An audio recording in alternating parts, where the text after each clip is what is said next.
পাষাণে ঘটনা যদি অঙ্কিত হইত, তবে কতদিনকার কত কথা সোপানে সোপানে পাঠ করিতে পারিতে। পুরাতন কথা যদি শুনিতে চাও, তবে আমার এই ধাপে বৈশ্য, মনোযোগ দিয়া জলকল্লোলে কান পাতিয়া থাকো। বহুদিনকার কত বিস্মৃত কথা শুনিতে পাইবে।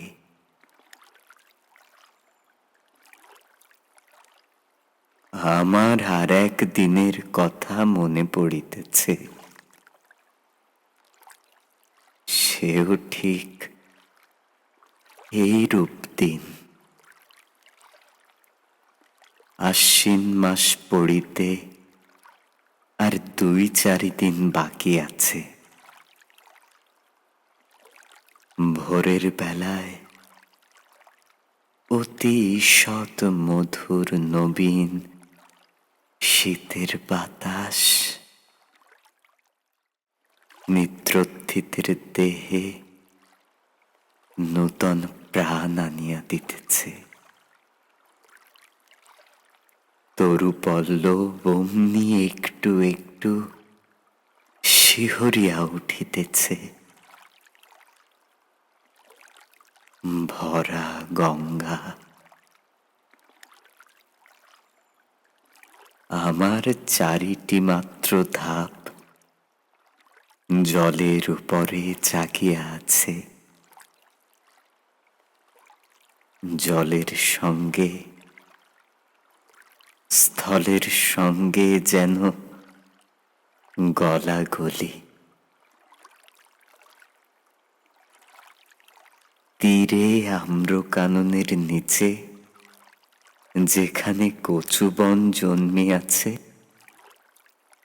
সেখান পর্যন্ত গঙ্গার জল গিয়াছে।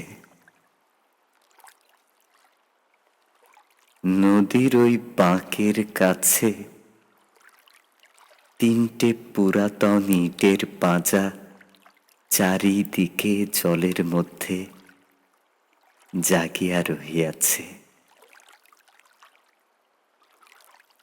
জেলেদের যে নৌকাগুলি ডাঙার বাবলা গাছের গুঁড়ির সঙ্গে বাঁধা ছিল, সেগুলি প্রভাতে জোয়ারের জলে ভাসিয়া উঠিয়া টলমল করিতেছে। দুরন্ত যৌবন জোয়ারের জল রঙ্গ করিয়া তাহাদের 2 পাশে ছল ছল আঘাত করিতেছে। তাহাদের কর্ণ ধরিয়া মধুর পরিহাসে নাড়া দিয়া যাইতেছে। ভরা গঙ্গার উপরে শরৎ প্রভাতের যে রৌদ্র পড়িয়াছে, তাহার কাঁচা সোনার মতো রং, চাঁপা ফুলের মতো রং। রৌদ্রের এমন রং আর কোনো সময় দেখা যায় না।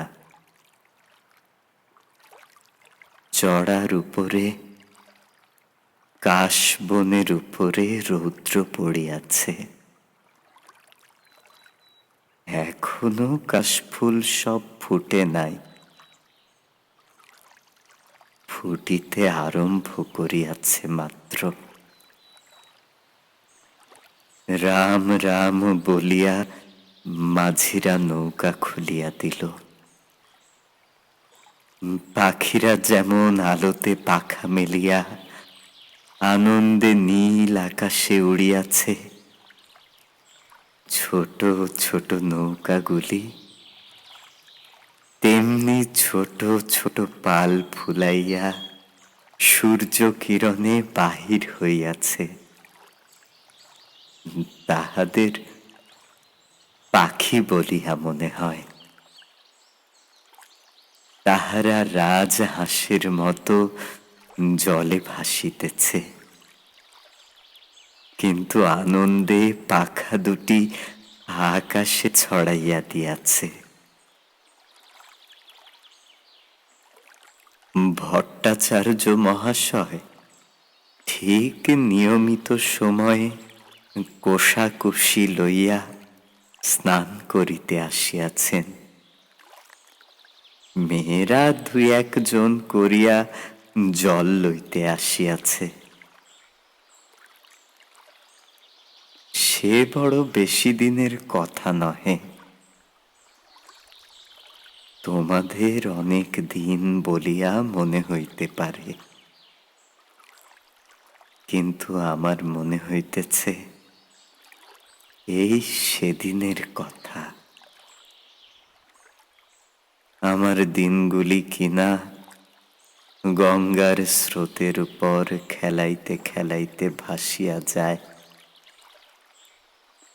বহুকাল ধরিয়া স্থিরভাবে তাহাই দেখিতেছি। এই জন্য সময় বড় দীর্ঘ বলিয়া মনে হয় না। আমার দিনের আলো, রাত্রের ছায়া প্রতিদিন গঙ্গার উপরে পড়ে, আবার প্রতিদিন গঙ্গার উপর হইতে মুছিয়া যায়। কোথাও তাহাদের ছবি রাখিয়া যায় না। সেই জন্য যদিও আমাকে বৃদ্ধের মতো দেখিতে হইয়াছে, আমার হৃদয় চিরকাল নবীন। বহু বৎসরের স্মৃতির শৈবাল ভারে আচ্ছন্ন হইয়া আমার সূর্য কিরণ মারা পড়ে নাই। দৈবাৎ একটা ছিন্ন শৈবাল ভাসিয়া আসিয়া গায়ে লাগিয়া থাকে, আবার স্রোতে ভাসিয়া যায়। তাই বলিয়া যে কিছু নাই এমন বলিতে পারি না। যেখানে গঙ্গার স্রোত পৌঁছায় না, সেখানে আমার ছিদ্রে ছিদ্রে যে লতা গুল্ম শৈবাল জন্মিয়াছে, তাহারাই আমার পুরাতনের সাক্ষী। তাহারাই পুরাতন কালকে স্নেহপাশে বাঁধিয়া চিরদিন শ্যামল মধুর, চিরদিন নূতন করিয়া রাখিয়াছে। গঙ্গা প্রতিদিন আমার কাছ হইতে এক এক ধাপ সরিয়া যাইতেছেন, আমিও এক এক ধাপ করিয়া পুরাতন হইতেছি। চক্রবর্তীদের বাড়ির ওই যে বৃদ্ধা স্নান করিয়া নামাবলী গায়ে কাঁপিতে কাঁপিতে মালা জপিতে জপিতে বাড়ি ফিরিয়া যাইতেছেন, উহার মাতামহী তখন এতটুকু ছিল। আমার মনে আছে তাহার এক খেলা ছিল। সে প্রত্যহ একটা ঘৃত কুমারীর পাতা গঙ্গার জলে ভাসাইয়া দিত, আমার দক্ষিণ বাহুর কাছে একটা পাকের মতো ছিল। সেইখানে পাতাটা ক্রমাগত ঘুরিয়া ঘুরিয়া বেড়াইত। সে কলসি রাখিয়া দাঁড়াইয়া তাহাই দেখিত। যখন দেখিলাম কিছুদিন বাদে সেই মেয়েটি আবার ডাগর হইয়া উঠিয়া তাহার নিজের একটি মেয়ে সঙ্গে লইয়া জল লইতে আসিল, সে মেয়েও আবার বড় হইল। বালিকারা জল ছুঁড়িয়া দুরন্তপনা করিলে তিনিও আবার তাহাদিগকে শাসন করিতেন ও ভদ্রচিত ব্যবহার শিক্ষা দিতেন। তখন আমার সেই ঘৃতকুমারীর নৌকা ভাসানো মনে পড়িত। ও বড় কৌতুক বোধ হইত।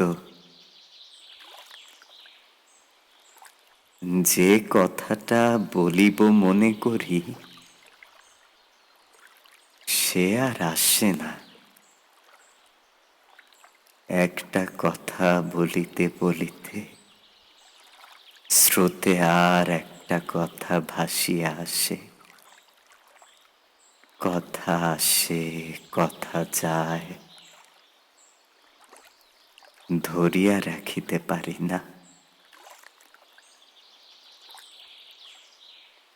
কেবল এক একটা কাহিনী সেই ঘৃতকুমারীর নৌকাগুলির মতো পাকে পড়িয়া অবিশ্রাম ফিরিয়া ফিরিয়া আসে।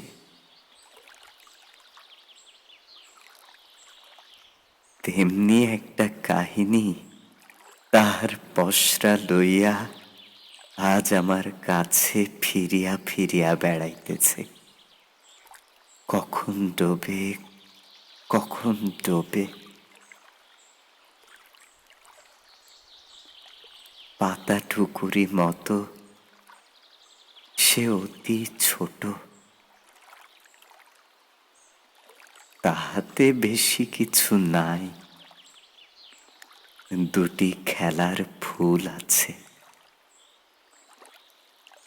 তাহাকে ডুবিতে দেখিলে কোমল প্রাণা বালিকা কেবলমাত্র একটি দীর্ঘ নিঃশ্বাস ফেলিয়া বাড়ি ফিরিয়া যাইবে।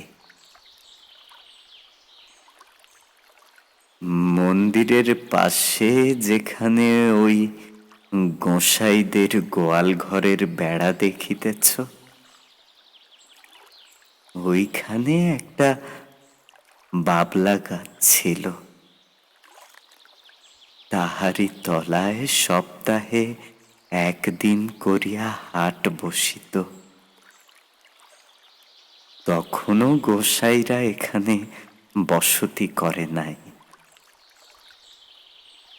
যেখানে তাহাদের চণ্ডী মণ্ডপ পড়িয়াছে ওইখানে একটা গোলপাতার ছাউনি ছিল মাত্র। এই যে অশ্বত্থ গাছ আজ আমার পঞ্জরে পঞ্জরে বাহু প্রসারণ করিয়া সুবিকট সুদীর্ঘ কঠিন অঙ্গুলি জালের ন্যায় শিকড়গুলির দ্বারা আমার বিদীর্ণ পাষাণ প্রাণ মুঠা করিয়া রাখিয়াছে,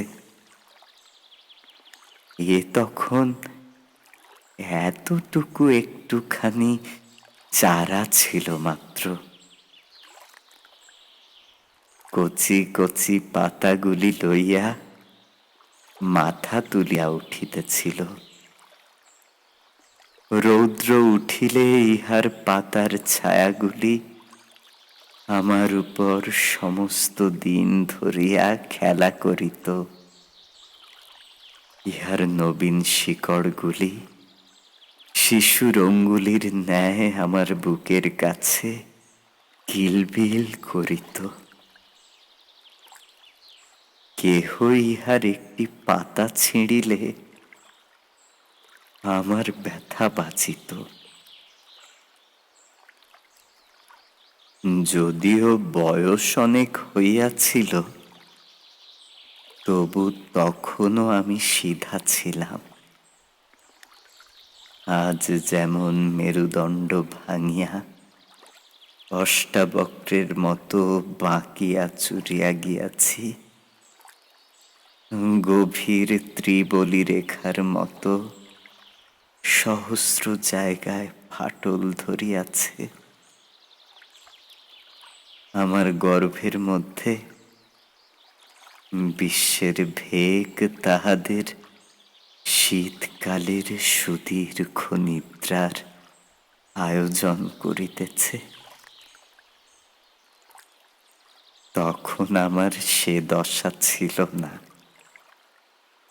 কেবল আমার বাম বাহুর বাহিরের দিকে দুইখানি ইটের অভাব ছিল। সেই গর্তটির মধ্যে একটা ফিঙে বাসা করিয়াছিল।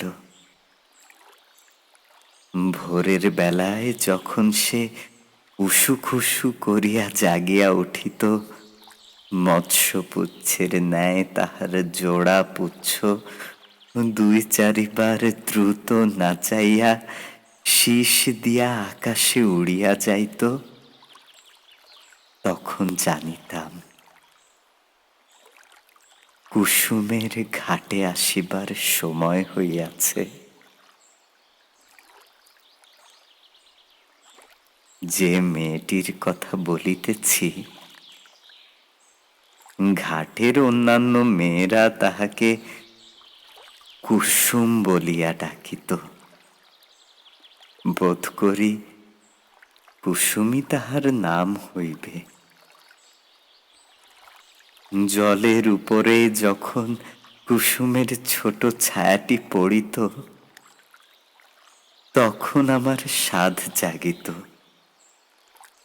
সে ছায়াটি যদি ধরিয়া রাখিতে পারি, সে ছায়াটি যদি আমার পাষাণে বাঁধিয়া রাখিতে পারি,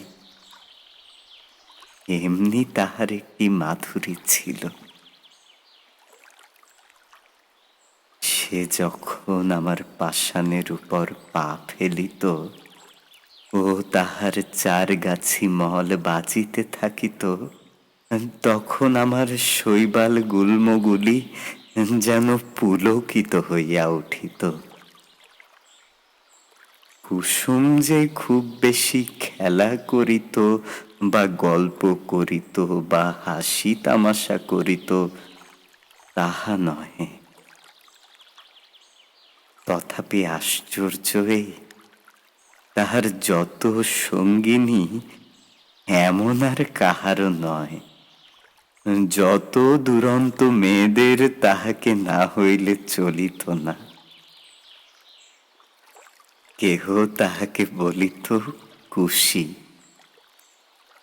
কেহ তাহাকে বলিত খুশি, কেহ তাহাকে বলিত রাক্ষসী।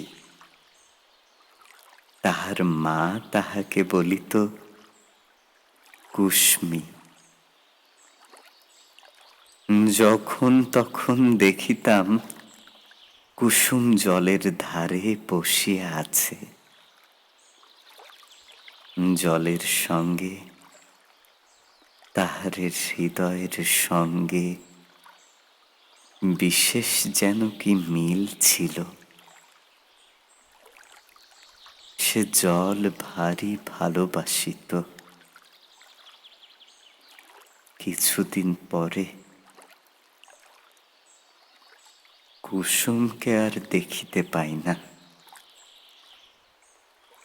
ভুবন আর স্বর্ণ ঘাটে আসিয়া কাঁদিত। শুনিলাম তাহাদের কুশি খুশি রাক্ষসীকে শ্বশুর বাড়ি লইয়া গিয়াছে। শুনিলাম যেখানে তাহাকে লইয়া গেছে, সেখানে নাকি গঙ্গা নাই। সেখানে আবার কারা সব নূতন লোক, নূতন ঘরবাড়ি, নূতন পথঘাট,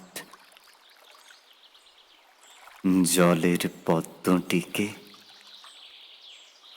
কে যেন ডাঙায় রোপণ করিতে লইয়া গেল।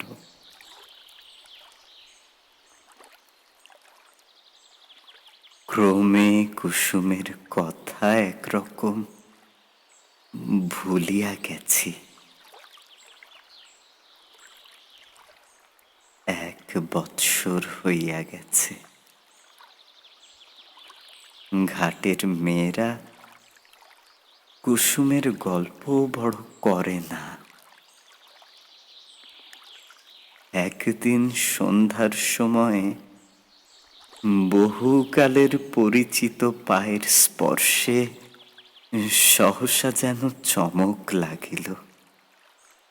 মনে হইল যেন কুসুমের পা।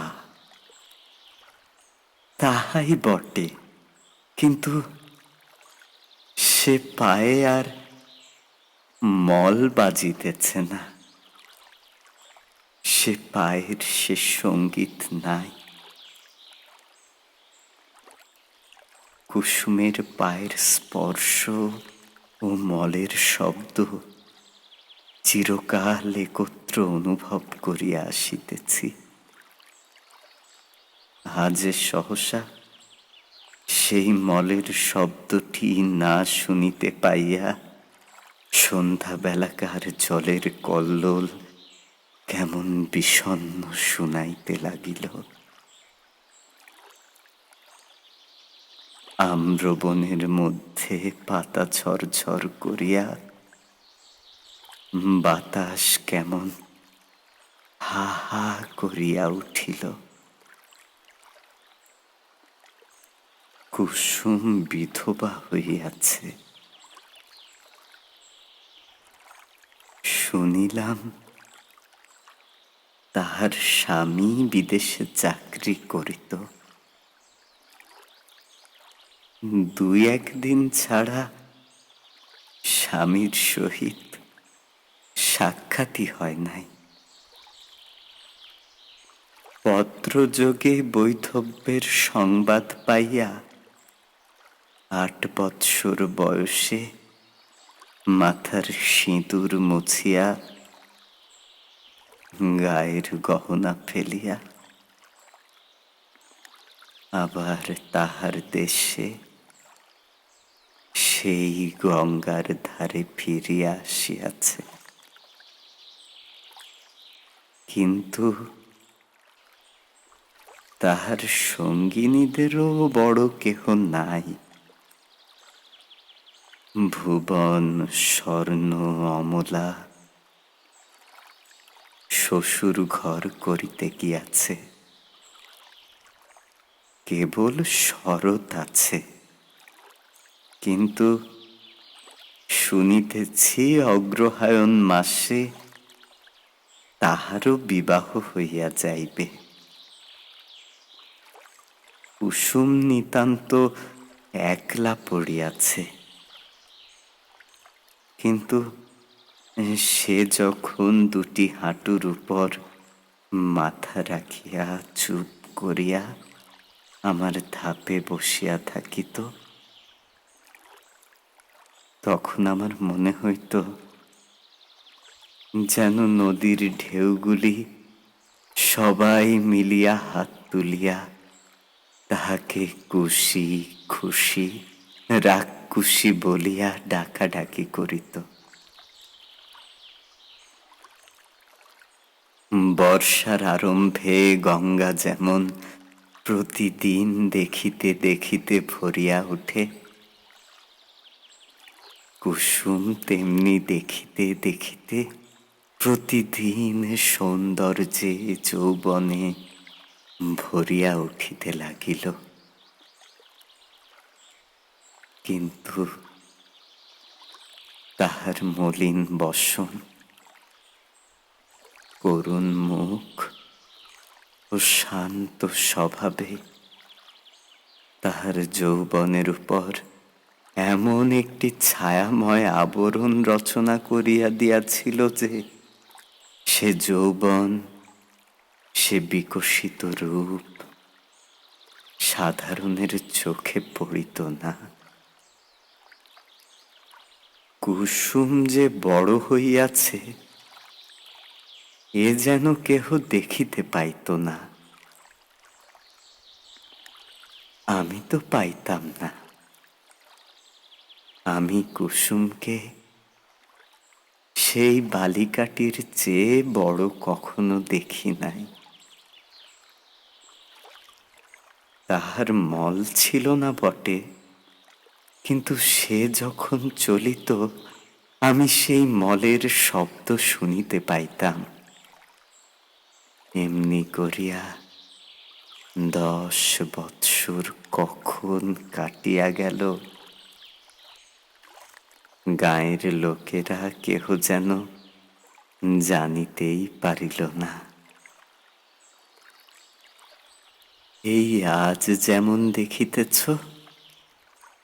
সে বৎসর ভাদ্র মাসের শেষাশেষি এমন এক দিন আসিয়াছিল,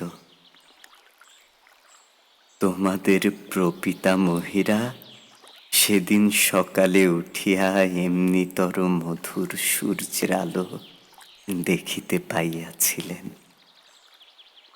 তাহারা যখন এতখানি ঘোমটা টানিয়া কলসি তুলিয়া লইয়া আমার উপরে প্রভাতের আলো আরো আলোময় করিবার জন্য গাছপালার মধ্য দিয়া গ্রামের উঁচু নিচু রাস্তার ভিতর দিয়া গল্প করিতে করিতে চলিয়া আসিতেন, তখন তোমাদের সম্ভাবনাও তাহাদের মনের এক পার্শ্বে উদিত হইত না। তোমরা যেমন ঠিক মনে করিতে পারো না, তোমাদের দিদিমারাও সত্য সত্যই একদিন খেলা করিয়া বেড়াইতেন। আজকের দিন যেমন সত্য, যেমন জীবন্ত, সেদিনও ঠিক তেমনি সত্য ছিল। তোমাদের মতো তরুণ হৃদয়খানি লইয়া সুখে দুঃখে তাহারা তোমাদেরই মতো টলমল করিয়া দুলিয়াছেন। তেমনি আজিকার এই শরতের দিন তাহারাহীন, তাহাদের সুখ দুঃখের স্মৃতিলেশ মাত্রহীন। আজিকার এই শরতের সূর্যকরোজ্জ্বল আনন্দ ছবি তাহাদের কল্পনার নিকটে তদপেক্ষাও অগোচর ছিল।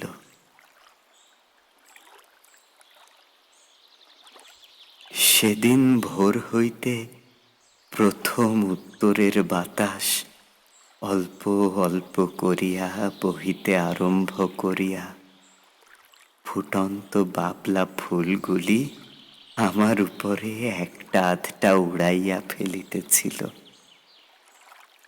আমার পাষাণের উপরে একটু একটু শিশিরের রেখা পড়িয়াছিল। সেই দিন সকালে কোথা হইতে গৌরতনু সৌম্যোজ্জ্বল মুখচ্ছবি দীর্ঘকায় এক নবীন সন্ন্যাসী আসিয়া আমার সম্মুখস্থ ওই শিব মন্দিরে আশ্রয় লইলেন। সন্ন্যাসীর আগমন বার্তা গ্রামে রাষ্ট্র হইয়া পড়িল। মেয়েরা কলসি রাখিয়া বাবা ঠাকুরকে প্রণাম করিবার জন্য মন্দিরে গিয়া ভিড় করিল। ভিড় প্রতিদিন বাড়িতে লাগিল। একে সন্ন্যাসী, তাহাতে অনুপম রূপ, তাহাতে তিনি কাহাকেও অবহেলা করিতেন না। ছেলেদের কোলে লইয়া বসাইতেন। জননীদিগকে ঘর কন্যার কথা জিজ্ঞাসা করিতেন। নারী সমাজে অল্পকালের মধ্যেই তাহার অত্যন্ত প্রতিপত্তি হইল। তাহার কাছে পুরুষও বিস্তর আসিত। কোনদিন ভাগবত পাঠ করিতেন, কোনদিন ভগবত গীতার ব্যাখ্যা করিতেন, কোনদিন মন্দিরে বসিয়া নানা শাস্ত্র লইয়া আন্দোলন করিতেন। তাহার নিকটে কেহ উপদেশ লইতে আসিত, কেহ মন্ত্র লইতে আসিত, কেহ রোগের ঔষধ জানিতে আসিত। মেয়েরা ঘাটে আসিয়া বলা বলি করিত, আহা কি রূপ! মনে হয় যেন মহাদেব সশরীরে তাহার মন্দিরে আসিয়া অধিষ্ঠিত হইয়াছেন। যখন সন্ন্যাসী প্রতিদিন প্রত্যুষে সূর্যোদয়ের পূর্বে শুকতারাকে সম্মুখে রাখিয়া গঙ্গার জলে নিমগ্ন হইয়া ধীর গম্ভীর স্বরে সন্ধ্যা বন্দনা করিতেন, তখন আমি জলের কল্লোল শুনিতে পাইতাম না। তাহার সেই কণ্ঠস্বর শুনিতে শুনিতে প্রতিদিন গঙ্গার পূর্ব উপকূলের আকাশ রক্তবর্ণ হইয়া উঠিত। মেঘের ধারে ধারে অরুণ রঙের রেখা পড়িত। অন্ধকার যেন বিকশোন্মুখ কুঁড়ির আবরণ পুটের মতো ফাটিয়া চারিদিকে নামিয়া পড়িত ও আকাশ সরোবরে উষা কুসুমের লাল আভা অল্প অল্প করিয়া বাহির হইয়া আসিত। আমার মনে হইত যে এই মহাপুরুষ গঙ্গার জলে দাঁড়াইয়া পূর্বের দিকে চাহিয়া যে এক মহামন্ত্র পাঠ করেন, তাহারই এক একটি শব্দ উচ্চারিত হইতে থাকে, আর নিশিথিনীর কুহক ভাঙিয়া যায়। চন্দ্র তারা পশ্চিমে নামিয়া পড়ে, সূর্য পূর্বাকাশে উঠিতে থাকে। জগতের দৃশ্যপট পরিবর্তিত হইয়া যায়। এ কে মায়াবী!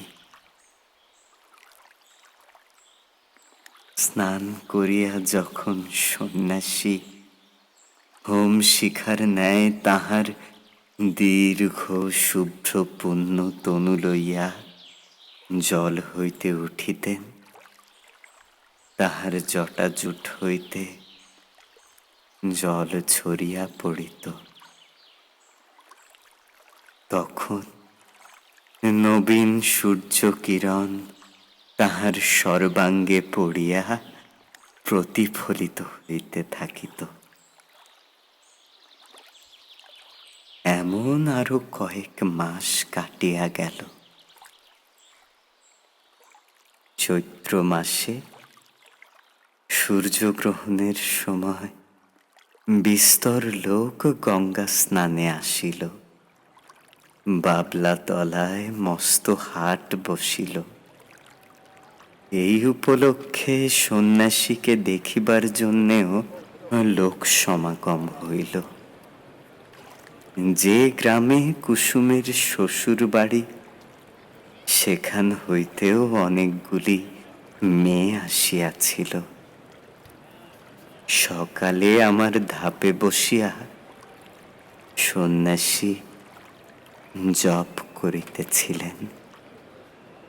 তাহাকে দেখিয়াই সহসা একজন মেয়ে আর একজনের গা টিপিয়া বলিয়া উঠিল, ওলো, এ যে আমাদের কুসুমের স্বামী। আর একজন আঙুলে দুই ঘোমটা কিছুটা ফাঁক করিয়া ধরিয়া বলিল, ও মা, তাই তো গা, এ যে আমাদের চাটুজ্জেদের বাড়ির ছোট দাদা বাবু। আর একজন ঘোমটার বড় ঘটা করিত না, সে কহিল, আহা, তেমনি কপাল, তেমনি নাক, তেমনি চোখ। আর একজন সন্ন্যাসীর দিকে মনোযোগ না করিয়া নিঃশ্বাস ফেলিয়া কলসি দিয়া জল ঠেলিয়া বলিল, আহা, সে কি আর আছে, সে কি আর আসবে? কুসুমের কি তেমনি কপাল? তখন কেহ বলিল, তাহার এত দাড়ি ছিল না। কেহ বলিল, সে এমন একহারা ছিল না। কেহ বলিল, সে যেন এতটা লম্বা নয়। এই রূপে কথাটার একরূপ নিষ্পত্তি হইয়া গেল, আর উঠিতে পাইল না। গ্রামের আর সকলেই সন্ন্যাসীকে দেখিয়াছিল, কেবল কুসুম দেখে নাই। অধিক লোক সমাগম হওয়াতে কুসুম আমার কাছে আসা একেবারে পরিত্যাগ করিয়াছিল। একদিন সন্ধ্যাবেলা পূর্ণিমা তিথিতে চাঁদ উঠিতে দেখিয়া বুঝি আমাদের পুরাতন সম্বন্ধ তাহার মনে পড়িল। তখন আর ঘাটে কেহ লোক ছিল না। ঝিঝি পোকা ঝি ঝি করিতেছিল। মন্দিরের কাঁসর ঘণ্টা বাজা এই কিছুক্ষণ হইল শেষ হইয়া গেল। তাহার শেষ শব্দ তরঙ্গ ক্ষীণতর হইয়া পরপারের ছায়াময় বনশ্রেণীর মধ্যে ছায়ার মতো মিলাইয়া গেল। পরিপূর্ণ জ্যোৎস্না, জোয়ারের জল ছলছল করিতেছে। আমার উপরে ছায়াটি ফেলিয়া কুসুম বসিয়া আছে। বাতাস বড় ছিল না, গাছপালা নিস্তব্ধ। কুসুমের সম্মুখে গঙ্গার বক্ষে অবারিত প্রসারিত জ্যোৎস্না। কুসুমের পশ্চাতে আশেপাশে ঝোপে ঝাপে গাছে পালায়, মন্দিরের ছায়ায়, ভাঙা ঘরের ভিত্তিতে, পুষ্করিণীর ধারে, তাল বনে অন্ধকার গা ঢাকা দিয়া মুখে মুড়ি দিয়া বসিয়া আছে। ছাতিম গাছের শাখায় বাদুড় ঝুলিতেছে। মন্দিরের চূড়ায় বসিয়া পেচক কাঁদিয়া উঠিতেছে। লোকালয়ের কাছে শৃগালের ঊর্ধ্ব চিৎকার ধ্বনি উঠিল ও থামিয়া গেল। সন্ন্যাসী ধীরে ধীরে মন্দিরের ভিতর হইতে বাহির হইয়া আসিলেন।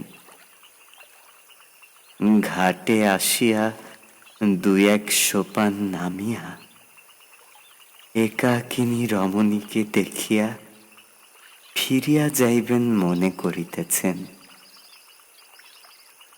এমন সময়ে সহসা কুসুম মুখ তুলিয়া পশ্চাতে চাহিয়া দেখিল, তাহার মাথার উপর হইতে কাপড় পড়িয়া গেল।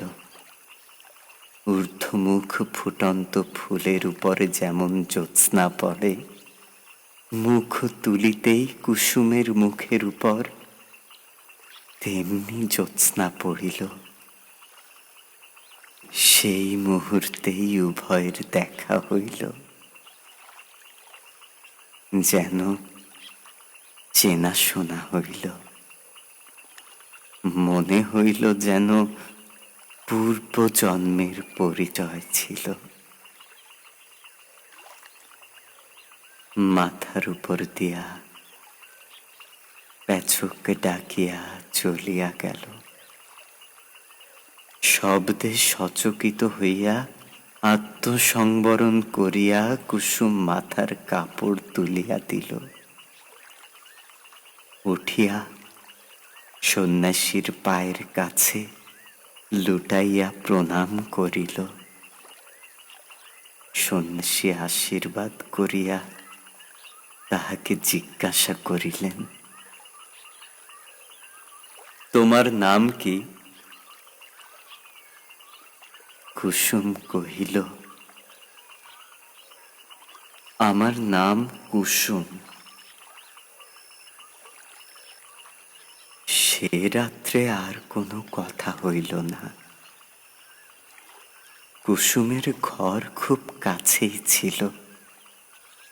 কুসুম ধীরে ধীরে চলিয়া গেল। সে রাত্রে সন্ন্যাসী অনেকক্ষণ পর্যন্ত আমার সোপানে বসিয়াছিলেন। অবশেষে যখন পূর্বের চাঁদ পশ্চিমে আসিল, সন্ন্যাসীর পশ্চাতের ছায়া সম্মুখে আসিয়া পড়িল, তখন তিনি উঠিয়া মন্দিরে গিয়া প্রবেশ করিলেন। তাহার পরদিন হইতে আমি দেখিতাম কুসুম প্রত্যহ আসিয়া সন্ন্যাসীর পদধূলি লইয়া যাইত। সন্ন্যাসী যখন শাস্ত্র ব্যাখ্যা করিতেন, তখন সে একধারে দাঁড়াইয়া শুনিত। সন্ন্যাসী প্রাতঃ সন্ধ্যা সমাপন করিয়া কুসুমকে ডাকিয়া তাহাকে ধর্মের কথা বলিতেন। সব কথা সে কি বুঝিতে পারিত, কিন্তু অত্যন্ত মনোযোগের সহিত সে চুপ করিয়া বসিয়া শুনিত। সন্ন্যাসী তাহাকে যেমন উপদেশ করিতেন, সে অবিকল তাহাই পালন করিত। প্রত্যহ সে মন্দিরের কাজ করিত, দেব সেবায় আলস্য করিত না। পূজার ফুল তুলিত, গঙ্গা হইতে জল তুলিয়া মন্দির ধৌত করিত। সন্ন্যাসী তাহাকে যে সকল কথা বলিয়া দিতেন, আমার সোপানে বসিয়া সে তাহাই ভাবিত। ধীরে ধীরে তাহার যেন দৃষ্টি প্রসারিত হইয়া গেল, হৃদয় উদ্ঘাটিত হইয়া গেল।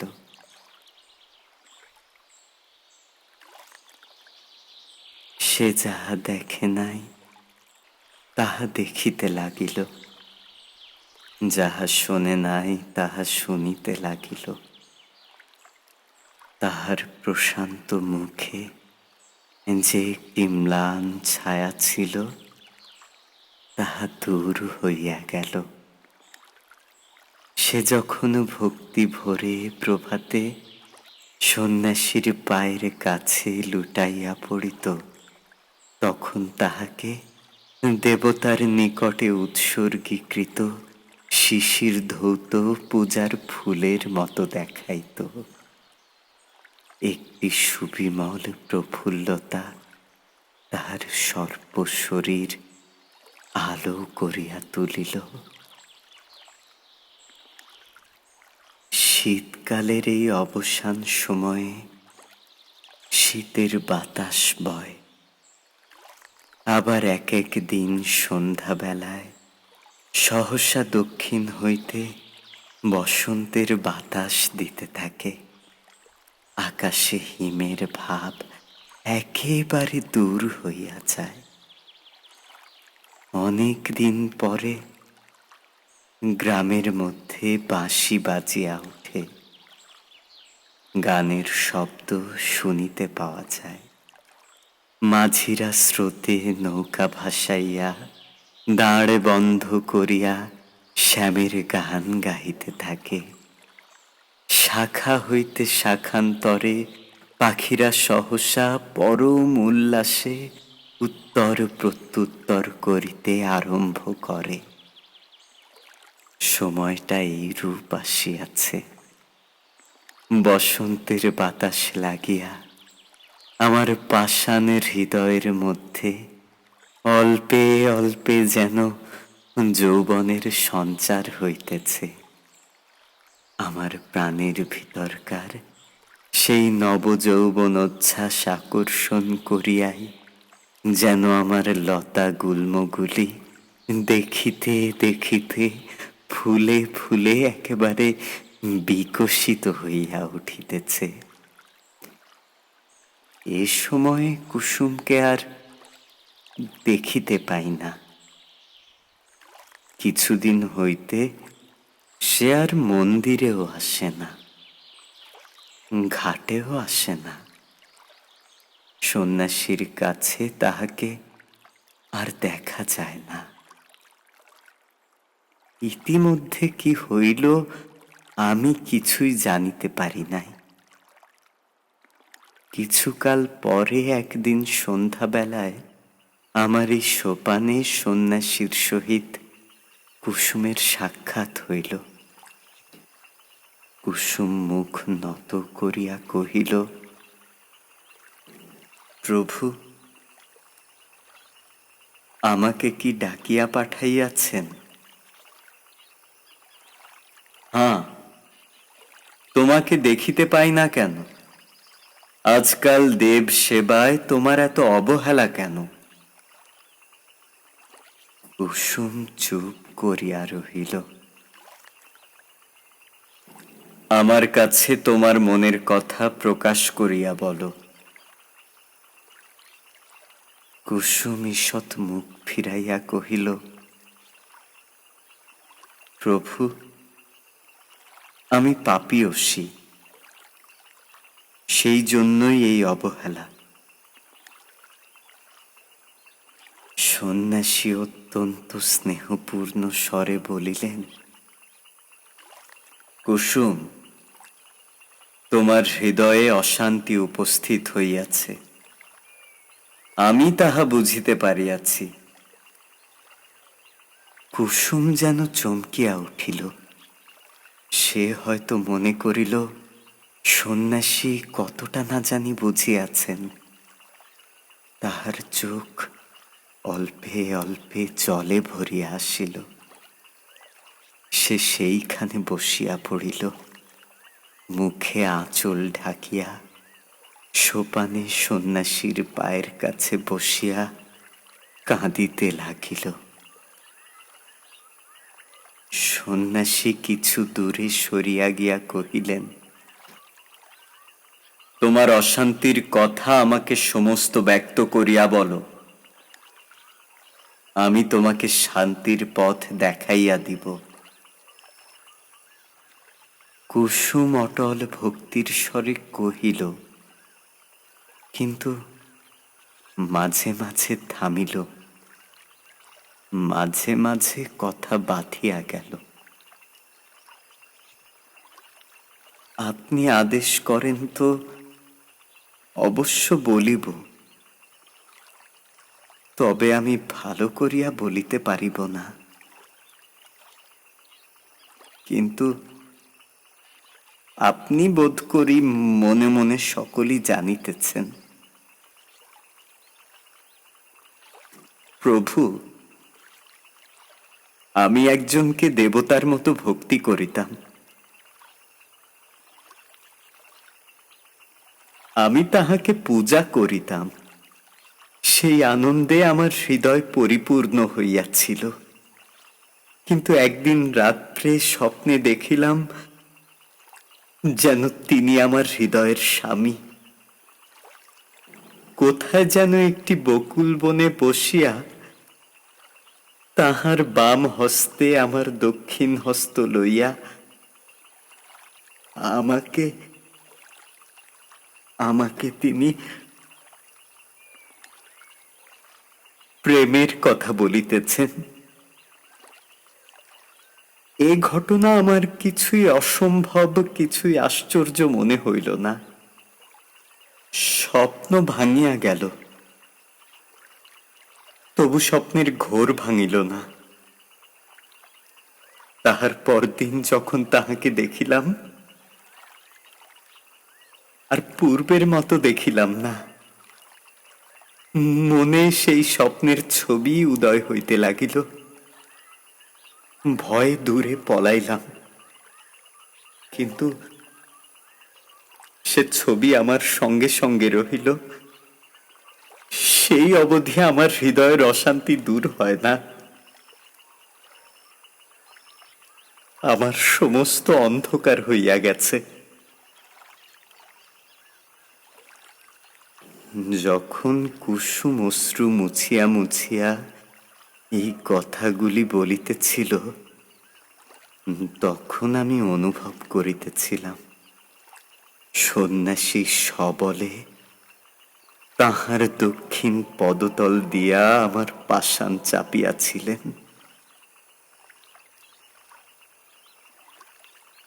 কুসুমের কথা শেষ হইলে সন্ন্যাসী কহিলেন, যাহাকে স্বপ্নে দেখিয়াছ সে কে বলিতে হইবে। কুসুম জোড় হাতে কহিল, তাহা বলিতে পারিব না। সন্ন্যাসী কহিলেন, তোমার মঙ্গলের জন্য জিজ্ঞাসা করিতেছি, সে কে স্পষ্ট করিয়া বলো। কুসুম সবলে নিজের কোমল হাত দুটি পীড়ন করিয়া হাত জোড় করিয়া বলিল, নিতান্ত সে কি বলিতেই হইবে। সন্ন্যাসী কহিলেন, হাঁ, বলিতেই হইবে। কুসুম তৎক্ষণাৎ বলিয়া উঠিল, প্রভু, সে তুমি। যেমনি তাহার নিজের কথা নিজের কানে গিয়া পৌঁছিল, অমনি সে মূর্ছিত হইয়া আমার কঠিন কোলে পড়িয়া গেল। সন্ন্যাসী প্রস্তরের মূর্তির মতো দাঁড়াইয়া রহিলেন। যখন মূর্ছা ভাঙিয়া কুসুম উঠিয়া বসিল, তখন সন্ন্যাসী ধীরে ধীরে কহিলেন, তুমি আমার সকল কথাই পালন করিয়াছ। আর একটি কথা বলিব, পালন করিতে হইবে। আমি আজই এখান হইতে চলিলাম। আমার সঙ্গে তোমার দেখা না হয়, আমাকে তোমার ভুলিতে হইবে। বলো, এই সাধনা করিবে।